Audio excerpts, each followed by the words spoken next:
Hello, j'espère que tu vas bien. On se retrouve pour une nouvelle vidéo. Alors aujourd'hui, je vais revenir sur notre rythme de voyage. C'est quelque chose qui intrigue aussi, le fait de notre mode de déplacement, notre temps de déplacement surtout. Et donc j'ai envie de t'expliquer pourquoi ce choix, pourquoi on a décidé de voyager très lentement, en mode slow travel, comme on dit. Donc, si tu ne me connais pas encore, je suis Christine du blog Famille Nomade Digitale. Avec mon mari Patrice et notre fils Logan, nous voyageons tout en travaillant par Internet depuis juillet 2013. Dès le départ, on s'est décidé pour un séjour de minimum 1 mois sur place. Alors, ça je l'ai déjà abordé, c'est parce que c'est vrai que quand tu arrives sur un lieu, ça passe très vite.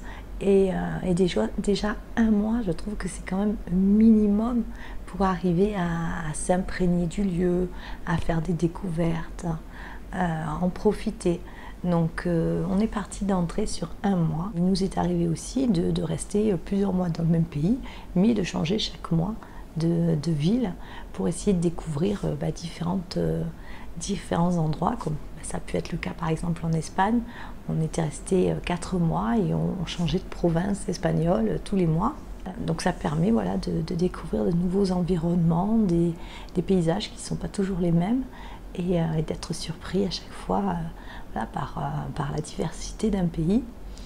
Donc ça nous arrive de rester un petit peu plus longtemps maintenant. Là par exemple, on reste 3 mois à Chiang Mai.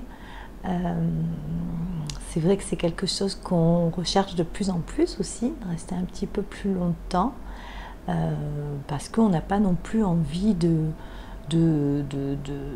voir un maximum de pays en très peu de temps. On n'est pas, comme je dis, on n'est pas en tour du monde, on n'est pas pris par le temps, on n'est pas pressé.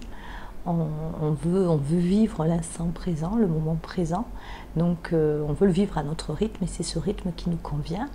Maintenant, c'est vrai qu'on recherche un petit peu plus longtemps, rester 2 mois à un endroit. Et je pense qu'au fur et à mesure, on arrivera justement à rester peut-être 3 mois à un endroit et peut-être bouger un peu moins souvent. Parce que c'est peut-être la logique dans la suite de notre voyage, mais c'est vrai qu'on n'a pas l'intention de rester bloqué à un endroit pendant 6 mois et de plus. C'est pas dans notre futur parcours, c'est pas prévu. On a quand même envie de pas mal découvrir encore de pays, il reste encore beaucoup de choses à voir, rien qu'en Europe par exemple, on a encore beaucoup de pays à voir, mais on voudrait continuer à le faire, peut-être en restant un petit peu plus longtemps dans un pays pour essayer de le découvrir un petit peu plus en profondeur. Donc voilà, ça c'est notre façon de voyager, c'est ce rythme-là qu'on a choisi.